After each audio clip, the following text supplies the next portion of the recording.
Sveiki, mylėjai, su jumis vėl Jurijus Slavas, sėkmės pamokų blogo autorius, Starfish Academy, vienas iš įkūrėjų. Ir šiandien norėčiau pakalbėti su jumis apie tikrus ir menamus pokyčius, apie pokyčius, kuriuos mes norime parodyti, kad pas mus įvyko ir kurie vyksta iš tiesų mūsų viduje, o gal tik tais išorėje. Taigi, mylėjai, būtent apie tokius pokyčius, kaip ką tik mano turėta barzda, norėčiau šiandien pakalbėti su jumis. Kaip matote, netikra barzda, tikroji yra šiek tiek trumpesnė, gerokai trumpesnė. Ir dažnai iš tiesų turbūt tenka matyti ir gyvenime žmonių, kurie tarytum su ta barzda vaizduoja rezultatus, kurie iš tiesų yra netikri. Stengiasi pasirodyti, pavyzdžiui, turintys daug pinigų arba turtingi ir tokiu būdu parodyti savo kietą gyvenimo lygį. Ir dėja iš tiesų tai yra tik tais jų išorinė pusė, kaip ir ta netikroji mano barzda. Arba žmonės, kurie nuotraukose ten photoshopo principų arba tam tikrų plastinių operacijų principų ar, sakykime, medicininių operacijų principų nusisiurbė šiek tiek riebaliuko ir nori atrodyti sveiki ir gražus, bet nenori į tai įdėti visiškai jokių pastangų sporto klube, prakaituojant, pasportuojant, kad taip atrodytų. Ir dažnai mes norime tam tikro rezultato labai greitai ir, pavyzdžiui, kai paklausi žmogaus, kiek tavo pinigų reikėtų, dažnas atsakymas būna labai daug.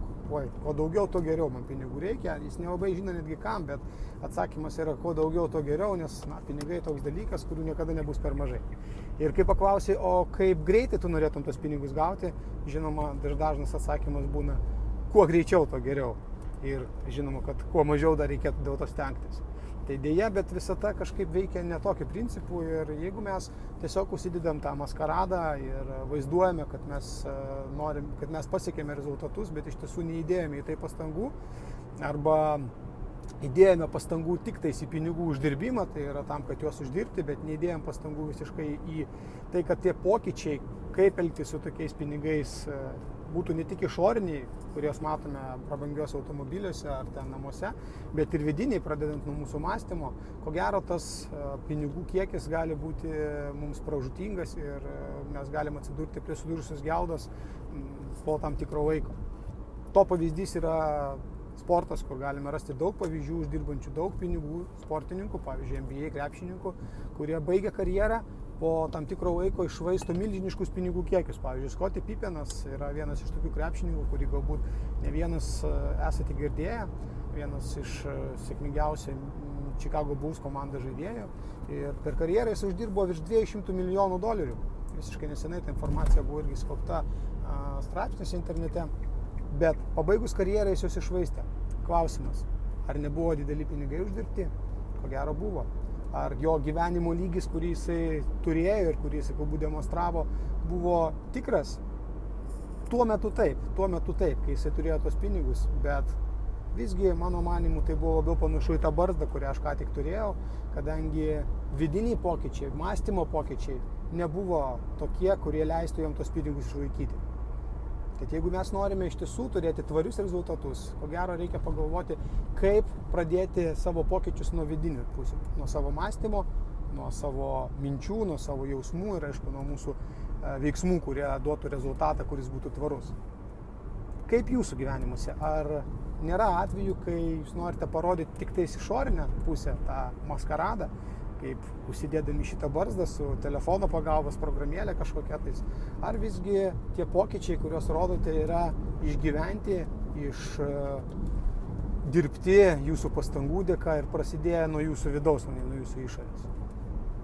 Jeigu visgi yra atveju, kai naudojatės maskaradu, pagalvokite, kaip galėtumėte įtakoti, kad tie pokyčiai prasidėtų ir jūsų viduje.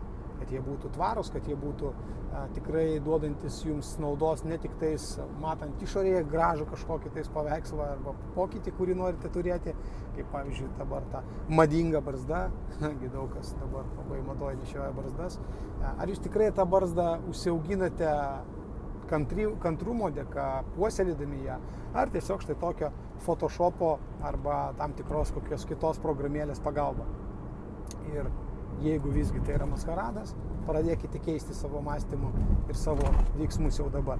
Tai tikrai duos gerokai tvaresnių rezultatų jums ir gerokai geriau jausitės tuomet rodydami ir savo rezultatus išorėje, kadangi žinosite, kad jie yra tikri, jie yra tvarūs ir tai nėra tik tais maskaradas, tai nėra tik tais netikra barzda.